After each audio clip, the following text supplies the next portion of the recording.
Ang masama na tayo ginagawa rito na maingay kagad yung kanyang torque drive bearing na kahit kapapalit lang maingay kagad dahil dito yan mga sir. Yan. Sa ibabaw niya normal yan na may cover, kulay pula yung kanyang cover. At sa likod naman yan, yan may cover din. Ayan. Kaya mabilis umingay yan kasi hindi mo ma-applyan ng ano yan, ng grasa.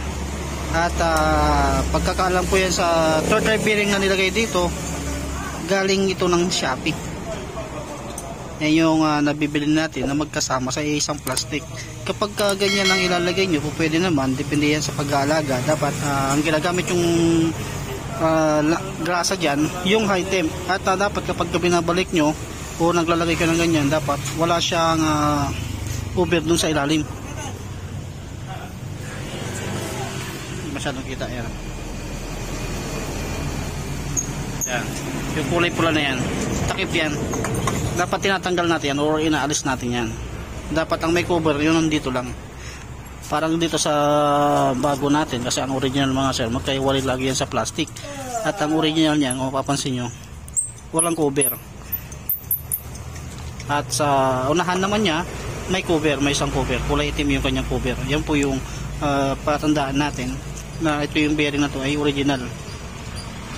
At dito walang cover kasi kaya sinadya nilang yan na walang cover para kapag nilagay mo dun sa ilalim at naglinis ka, na-apply mo siya ng grasa. Ngayon sa nilagay nila dito, hindi mo na ma-apply ng grasa, kaya dapat inaalis na yan. Huwag nyo nilalagyan ng ng takip. Kung sakaling mayroong takip kayo nabili, bearing center, mayroon kayo nabibili ng ganito rin at may takip na back to back, tanggalin nyo yung isa at tanggalin nyo din isa para applyan lang ng grasa, pero ibalik nyo din dito sa kabila. Huwag nyo nalalagyan. At kapag naglagay naman kayo nyan, dapat yung walang cover, pag ganyan dapat yan, pag ganyan. Kaya yan, papatan natin to. Okay, walwali mo na yan.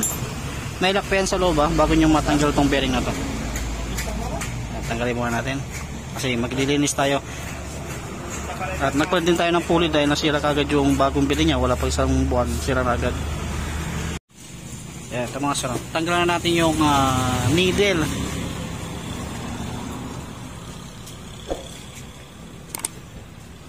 Ayan, may takip. Tapos tinipid pa sa grasa to.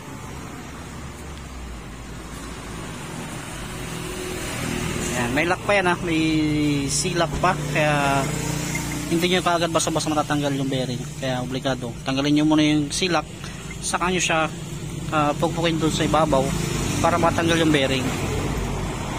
Pag natanggal yung silak yan, pwede nyo siyang pugpukin ng kahit yun yan yan, hindi na mahirap tanggalin yan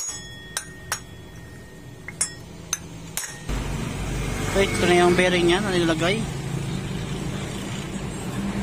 Kabila may takip. Kapag itong bearing mga sir, ito galing Shopee ito mga sir, dapat tinatanggal nyo na yan. Sa bearing center meron kayo nabibiling ganyan, saka ganyan may nabibili kayong ganyan, medyo mahal nga lang sa bearing center. At tanggalin nyo na isang takip, saka nyo lagyan siya ng grasa. Huwag nyo na ibabalik yung isang takip nyan. Gayahin nyo lang kung ano yung pagkakatanggal ninyo. Sample nito, nasira to, pinalitan nyo ng bago. Kung ano yung pagkakalagay niyan, o ito yung ganitong bearing, dapat ganyan din yung gagawin niyo. Tanggalin nyo rin yung isa. Tapos ang gagamitin natin mamaya dyan na grasa, yung high temp. At ito yung needle bearing. Yan. Meron din akong tinda nito mga sira dito sa shop dito sa Agula Union. Yan. Okay mga sir, bali nalinisan na natin yung torque drive. Yan yung male. At ilalagay na natin yung bearing. Yan, dito mga sir, dapat linisan nyo mabuti. At siyempre, applyan nyo muna siya ng konting grasa. At ang ginagamit natin, yan, grasa, yan yung sa Caltex. Lalagyan nyo muna siya ng grasa muna. At tapos, ayan, bubuksan natin. Buksan mo. Yan, ito na yung original na bearing mga sir. Meron din itong grasa, kaso nga lang yung grasa niya nandito lang sa part na may takip. Dito sa kabila wala siyang grasa. Kaya ang gagawin natin diyan, kaya lagyan mo ng grasa, William. Lagyan niyo mo siya ng grasa diyan. Dapat yung high team ang ilalagay niyo diyan, siksikin niyo mabuti o di kaya kung maganda yung pagkaka-repack, repack niyo na mabuti. Sa bahala na kayo mga sir. Importante ma-apply niyo na siya ng magandang grasa.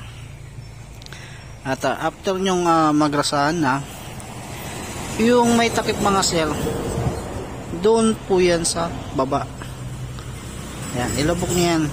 Kasi mamaya maglalagay pa tayo ng grasa. Katulad dun sa una, hindi niya kasi masyado nalagyan ng grasa. Kaya sa katagalan, hindi pa high team din katagalan, na, sisirain niya na yung third drive ninyo. Tapos gumamit ka ng ng 19. Kuha ka ng yung 21. Ayun. Yan. 21 mga sir ang gagamitin yung socket. Saktong-sakto po yan. At siyempre ilalagay niyo yung nut na malaki. At yan ang gagamitin yung pang Tapos siyempre ilalagay niyo lang dito. O di kaya kahit na ganyan ninyo, basahan doon yung kuan, hindi yan masisira mga sir. Kasi hindi naman mahirap yan tanggalin. Yan. Pagka lumutong na yung tunog, okay na yan. Ayan. Ilabog na natin. Dapat ganyan po yung forma. Hindi ito yung unang tinanggal natin. At lagyan na natin yung circlip.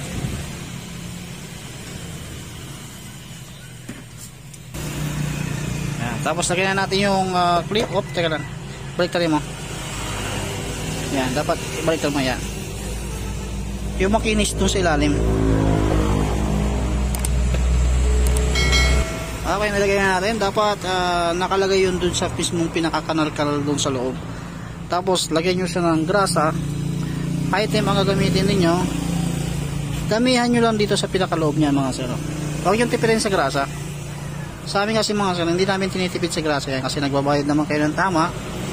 At sa singilan namin, kasama po yan sa binayaran ninyo. Kaya hindi pwedeng tipirin. Yan, kung sakali naman kayo magdi-DIY kayo, huwag nyo tipirin sa grasa yung motor ninyo mga sir. Yan, di baling marami at least sure naman yung bearing natin. Okay, kaya mo na. Tapos yung isang bearing,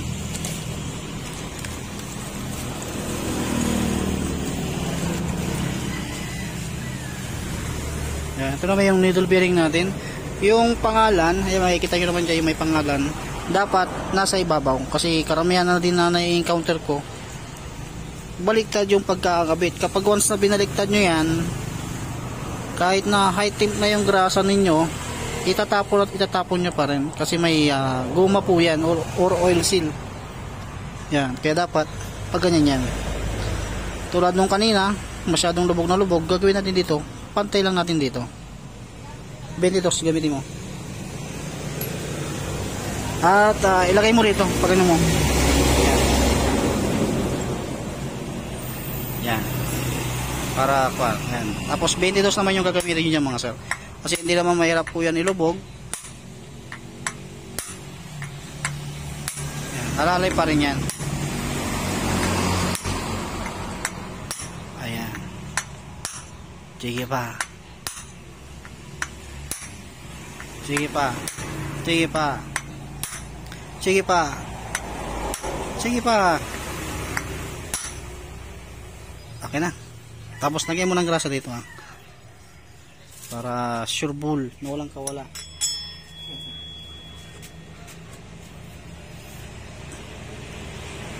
Okay, lagyan mo ng peeling.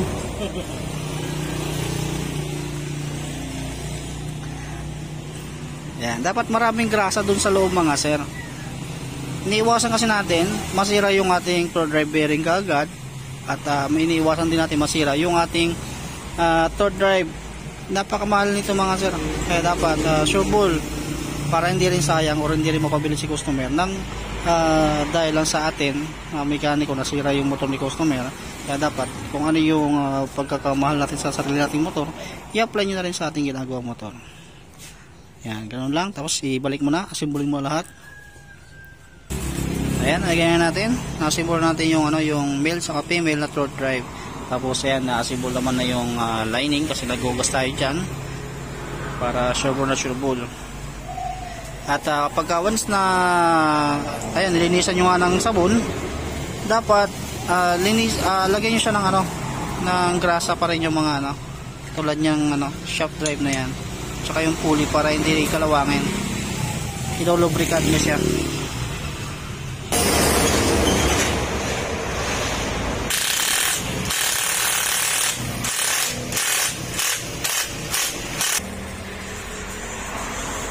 Salpak na natin yung belt.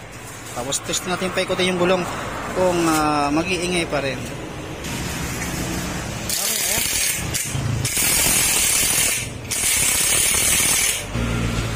Ayan, nailagay na natin. Tapos paikutin natin yung gulong. Ayun, smooth na. Di pa, paikutin mo. Okay, ayan, wala lang kagar-gar-gar-gar. Ayan, okay na. Yan lang gawin yung mga sala. I-double check mo lang. I-double check nyo lang din mabuti.